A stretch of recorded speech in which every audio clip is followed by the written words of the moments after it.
Live from New Delhi, you're watching DD India Live, India's voice to the world with me, Deepika, coming up in the next 30 minutes. Days after US-Russia talks in Alaska, Zelenskyy to meet US President in Washington, European leaders to join Ukrainian President for talks, European Union allies press for ceasefire before any peace talks.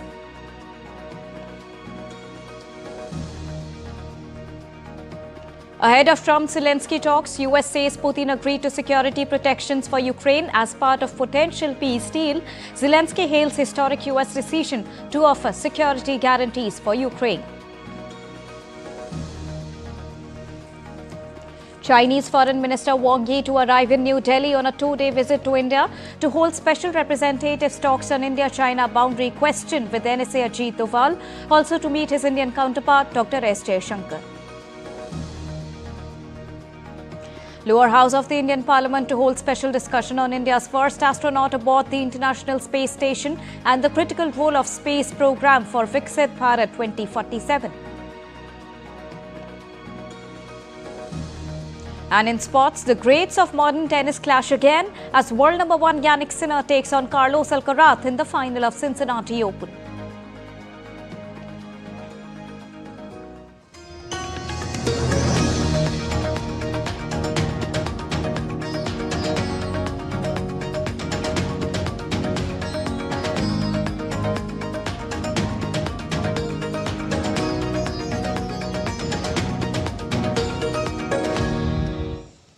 A very good morning to all the viewers joining us at this morning broadcast. To begin with the latest. Well, days after US-Russia talks in Alaska, Ukrainian President Volodymyr Zelenskyy will meet US President Donald Trump in Washington on Monday.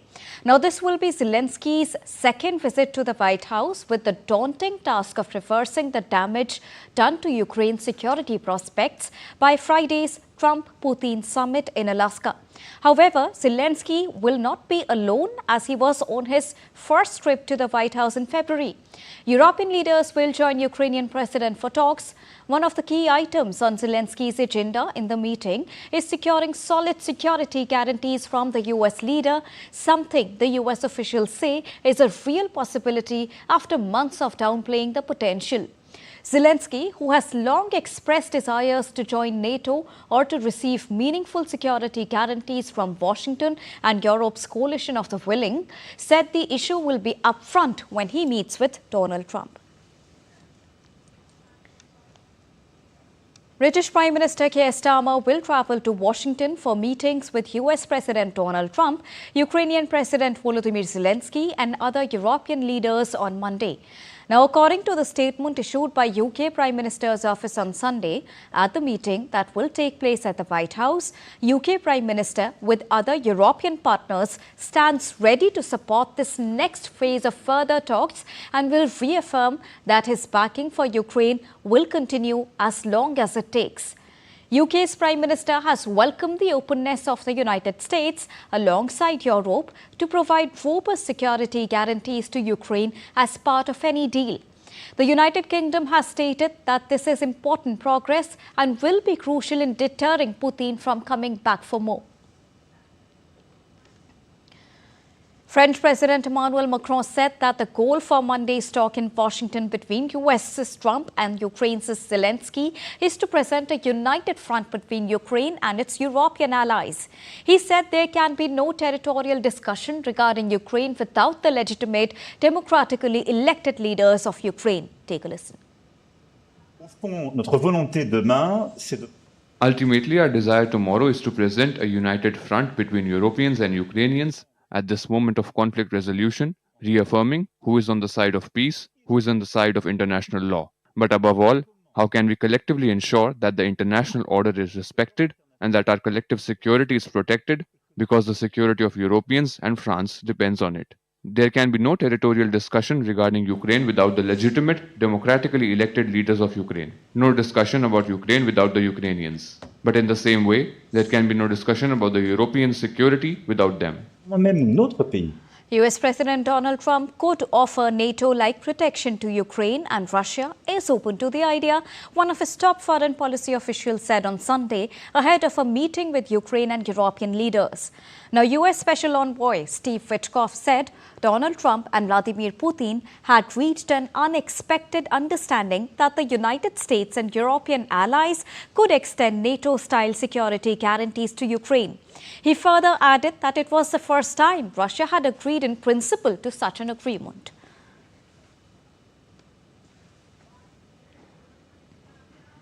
It means that the United States is potentially prepared to be able to give Article 5 security guarantees, but not from NATO, directly from the United States and other European countries. That is big. I mean, really big. Ukrainian President Volodymyr Zelenskyy hailed U.S. President Donald Trump's historic decision to offer Ukraine security guarantees if a peace deal is reached with Russia, while dismissing suggestions that Kyiv might cede territory to Moscow.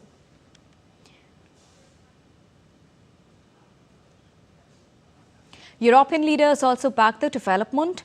UK's Prime Minister and French President Emmanuel Macron praised Trump's apparent willingness to provide guarantees and pledged support for a reassurance force once the hostilities cease.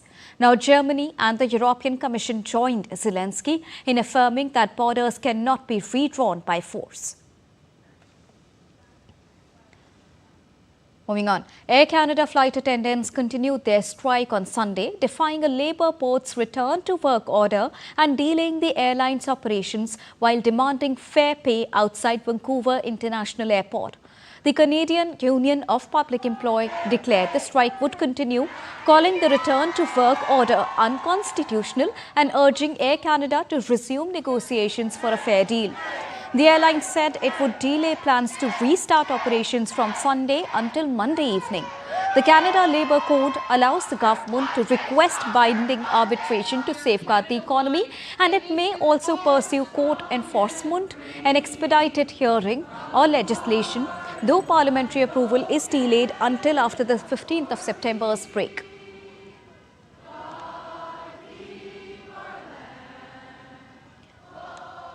Ballot stations have closed in Bolivia after millions took to the polls in a general election on Sunday that has been overshadowed by inflation and the absence of former leftist President Evo Morales, who is barred from running.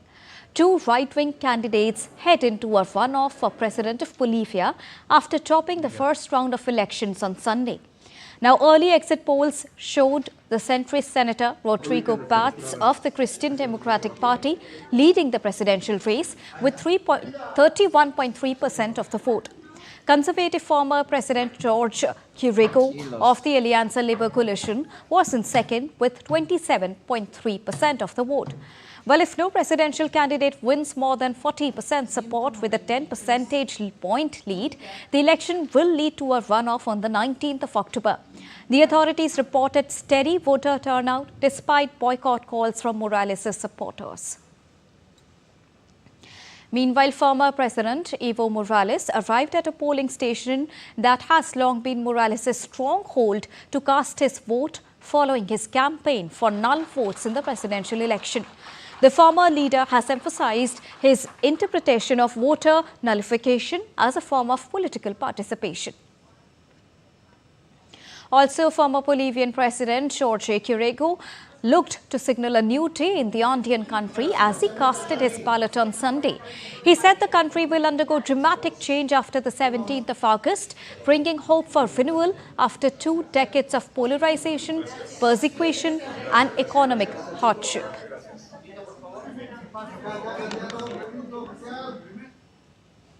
Now, around 7 people were shot dead by unknown gunmen at a pool hall in the Ecuadorian city of Santo Domingo on Sunday. Several attackers opened fire on victims at the entrance and inside the hall before fleeing. Local media says the massacre may be linked to organized crime. Ecuador has faced years of growing violence as powerful drug cartels expand their control. Police officials are investigating the incident and hunting for those responsible. President Daniel Noboa's government has promised to crack down on crimes. However, there has been little reduction in the violence in past years. Now, Hurricane Erin downgraded to Category 3 on Sunday. However, the hurricane is now expected to intensify and expand. It is predicted to bring heavy rains to the Caribbean that may trigger flash floods and landslides. Initially, a Category 5 hurricane, Erin's winds weakened to 125 meters per hour, located 275 miles north of San Juan, Puerto Rico. The National Hurricane Center issued tropical storm warnings for the southeast Bahamas and Turks and Caicos. Now, it is being predicted that Hurricane Erin's swells may cause life-threatening surf along the U.S. East Coast, Bermuda and the Bahamas. Rapid intensification is being linked to climate change that underscores the storm's danger. Meanwhile, budget cuts to National Oceanic and Atmospheric Administration raise concerns about forecasting accuracy as the intense Atlantic hurricane season unfolds. Now, Spain is also battling 20 major wildfires fueled by extreme heat exceeding 40 degrees Celsius and strong winds, darkening the skies with thick smoke in Asturias and complicating firefighting efforts. The blazes, among southern Europe's worst in 20 years, have killed 7 people and scorched 115,000 hectares, an area the size of London. Firefighters in Porto and Castrillo de Carpera deployed water-carrying helicopters, while 500 additional troops from the military emergency unit joined ground crews. Drone footage revealed destroyed homes in Palacios de Gemos, where residents like Valentina Vital and Delia Lobato returned after seeking shelter. Prime Minister Pedro Sanchez, visiting Galicia, warned of difficult days ahead. Spain's State Meteorological Agency has issued an extreme fire risk alert for Spain's north and west areas. As Spain enters its third week of heat wave alerts, the Spanish Prime Minister Pedro Sanchez has announced a national pact for the climate emergency. Pero creo que también tenemos que hacer una reflexión de fondo. We need to make a fundamental consideration, a strategy that anticipates a better response, one that is more protective and more secure for our fellow citizens in the face of the worsening and accelerating effects of the climate emergency in our country. And that requires a major national pact, a national pact on the climate emergency that leaves the climate emergency out of the partisan struggles and ideological issues so that we can focus on the scientific evidence and act accordingly. The clear answer to having fires of this magnitude now, to having cold drops like we are having in autumn or winter, is that the climate emergency ravaging the world is accelerating, becoming more serious and more frequent. Es que la emergencia climática que asola el mundo. Now, satellite images from the 15th of August released on Sunday revealed massive wildfires scorching Portugal with thick smoke plumes rising over Cerdeira and Gorgas.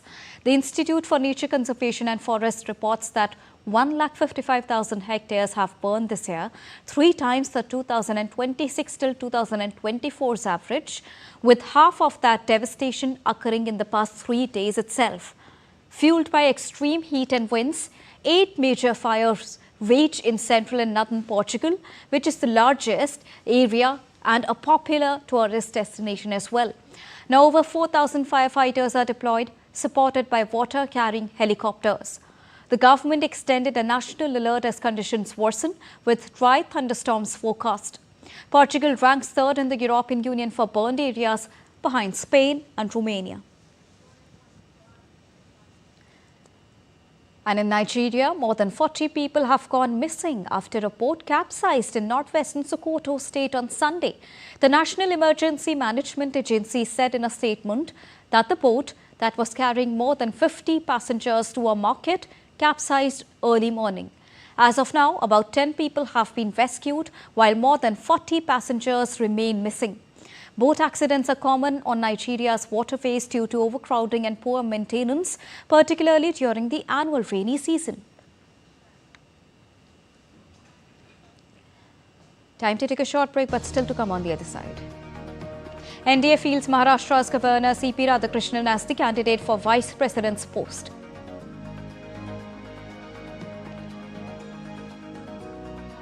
Indian Consulate in New York marks Independence Day with Grand India Day Parade.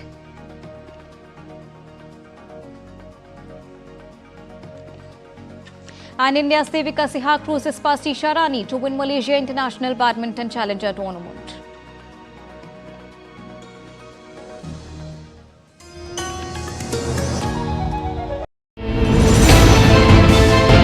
Geopolitics and trade deals.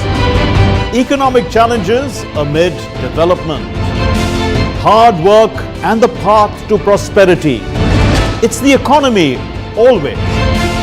Between walkers, money is what money does and says. Supply creates its own demand. Between the bulls pulls and bears tears. When supply chains globalization and India rises to the podium.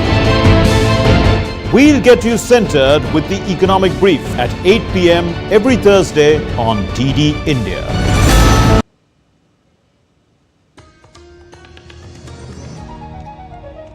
Welcome back after that short break. You're watching DD India Live. News on today's proceedings in the Indian Parliament now. The lower house of Indian Parliament will hold a special discussion on Monday about India's space journey and the historic mission of the Indian Air Force Group Captain Shubhanshu Shukla, who recently went to the International Space Station.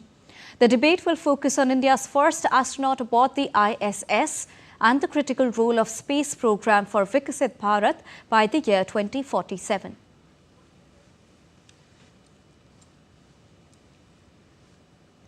Apart from other legislative businesses, two key bills, which are the Jan Vishwas Bill 2025 and the Indian Institutes of Management Bill 2025, will be introduced in the lower house of the Indian Parliament. While the upper house will take up the Indian Ports Bill 2025 for consideration and passing, the bill has already passed by the lower house, which is the Lok Sabha, on the 12th of August. Now, Chinese Foreign Minister Wang Yi arrives in New Delhi on a two-day visit to India from Monday. Member of the Politburo of the Communist Party of China and the Chinese Foreign Minister is visiting India at the invitation of National Security Advisor Ajit Doval. During his visit, Wang Yi will hold the 24th round of the Special Representatives talks on the India-China boundary question with India's Special Representatives and NSA Ajit Doval. India's External Affairs Minister Dr. S. Jaishankar will also hold a bilateral meeting with his Chinese counterpart in New Delhi.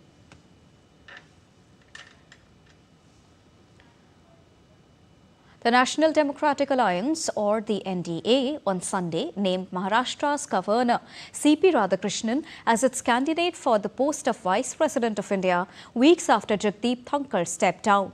The election is slated for the 9th of September. BJP President J.P. Nadda announced Radhakrishnan's candidature at a press conference in New Delhi.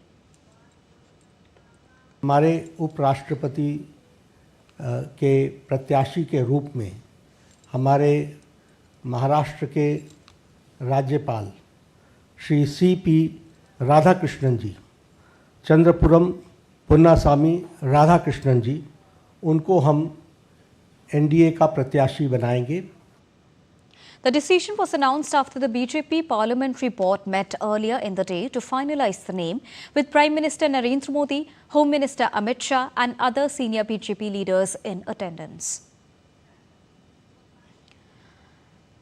Prime Minister Narendra Modi praised NDA candidate for vice presidential election, C.P. Radhakrishnan, for his extensive work at the grassroots level.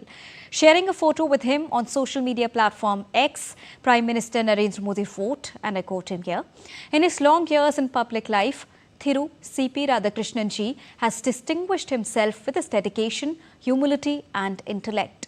During the various positions he has held, he has always focused on community service and empowering the marginalized. He has done extensive work at the grassroots in Tamil Nadu.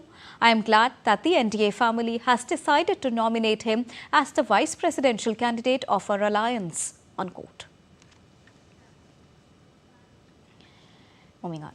With the aim to boost cruise tourism, the West Indian city of Mumbai will host a conference titled Waterways to Wonder, Unlocking Cruise Tourism on Monday. The conference will be organized by the Mumbai Port Trust in collaboration with Inland Waterways Authority of India and the Indian Ports Association. The day-long event will focus on the potential of cruise tourism in India and highlight policy initiatives, best practices and strategies for growth. The conference will feature presentations, panel discussions and addresses by dignitaries from India's Tourism Ministry, Maharashtra Tourism Development Corporation and other stakeholders. The event will also showcase the achievements and reforms in tourism and ferries through a presentation by Navik Cell 4.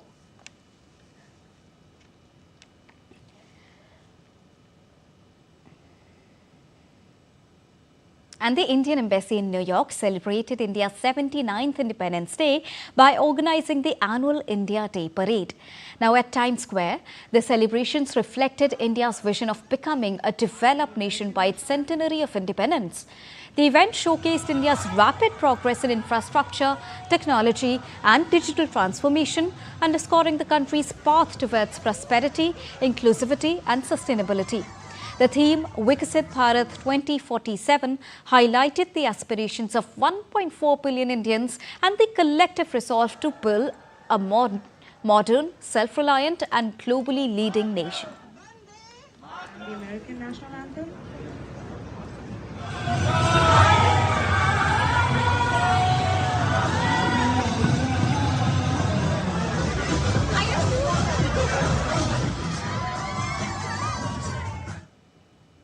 And now let's get you business updates. Now, Asian share markets edged higher on Monday, with Japan's Nikkei up 0.5% to a record high, driven by expectations of U.S. Federal Reserve's rate cuts. The Kansas City Fed's Jackson Hole Symposium from the 21st of August is in focus, with Chair Jerome Powell expected to signal balanced risk but not confirm a September cut. Market price an 85% chance of a quarter-point cut on the 17th of September. Oil prices fell, with Brent at $65.61 as Russian supply risks eased. Solid S&P 500 earnings up 11% and a steepening yield curve supported market optimism. Now, an Australian court fined national carrier Qantas $59 million on Monday for illegally laying off 1,800 ground staff during the COVID-19 pandemic. Justice Michael Lee handed down his decision on the airline's penalty in the federal court in New South Wales. Justice Lee said he wanted the fine to act as a real deterrence to other employees. The decision comes about 9 months after Qantas and the other transport workers union agreed on a $120 million payout for the sacked workers. You're watching ddindia Live, and now it's time to get you all the latest from the world of sports. To begin with badminton first, Indian shuttler Devika Sehwag claimed her first international challenge title by winning the women's singles event at the Malaysia International Challenge 2025 on Sunday. Devika was also a part of India's bronze medal winning team at the World University Games in Germany. She got the better of compatriot and fifth-seeded Isharani Barua in a final that lasted just 25 minutes. On her way to the title, Devika knocked out junior world number 1 Tasneem Mir, and in the early rounds, she cruised past Mexico's Cristina Perez. Sehwag's recent success follows her victory at the Senior National Badminton Championship in Bengaluru last year. In 2024, she also won the Swedish Open title and Portugal International crown. The stage is set in Cincinnati. World number 1 Jannik Sinner and Spanish sensation Carlos Alcaraz face off yet again in a super finale. Alcaraz and Sinner are ready to write another thrilling chapter in their careers. And from Wimbledon to Cincinnati, their rivalry is rewriting the script of modern tennis. Let's take a look at what is in the store for the Cincinnati Open 2025 final on Monday.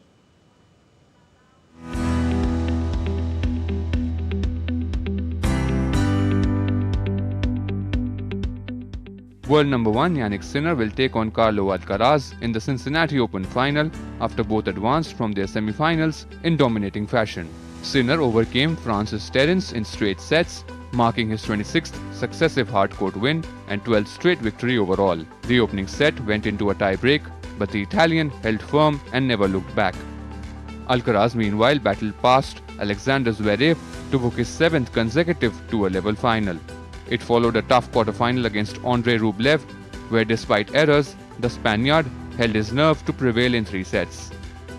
In head-to-head, Alcaraz leads 8-5 on the ATP Tour with a 5-2 edge on hard courts. But Sinner's Wimbledon triumph showed his ability to flip the script. The final marks their fourth consecutive meeting in a tournament final clash. Sinner won their most recent encounter at Wimbledon, beating Alcaraz in 4 sets to capture his first grass court slam. Their rivalry has quickly become the centerpiece of men's tennis. This season alone, Sinner and Alcaraz have faced off in finals on 3 different surfaces, joining iconic rivalries like Nadal-Djokovic and Federer-Nadal in history. Another final, another battle for supremacy. The question remains, who takes Cincinnati? Sports Desk, DD India. And in women's singles category, Iga Swiatek reached the final of the Cincinnati Open for the first time in her career with a victory over Elena Rybakina. Rybakina took an early lead. However, the Wimbledon champion won 10 of the last 13 games to secure a 4th straight victory against Rybakina. Swiatek has now reached the final in 3 of her last 4 tournaments played. She will face 7th seed Jasmine Paolini in the final as she seeks an 11th career WTA 1000 title. Paolini reached the final after claiming a hard-fought victory against Russia's Veronika Kudermetova. And that's all for this edition of DD India Live. But do let us know your thoughts on the news of the day. For those on the go, you can get all the latest news and updates from India and across the world on the DD India mobile app. The app is available on both Android and iOS platforms. Scan the QR code on the screen to download it right now. We'll be back with more news as it breaks here on DD India. I'm Deepika, and from all of us here in New Delhi, thank you so much for watching DD India Live. Namaskar.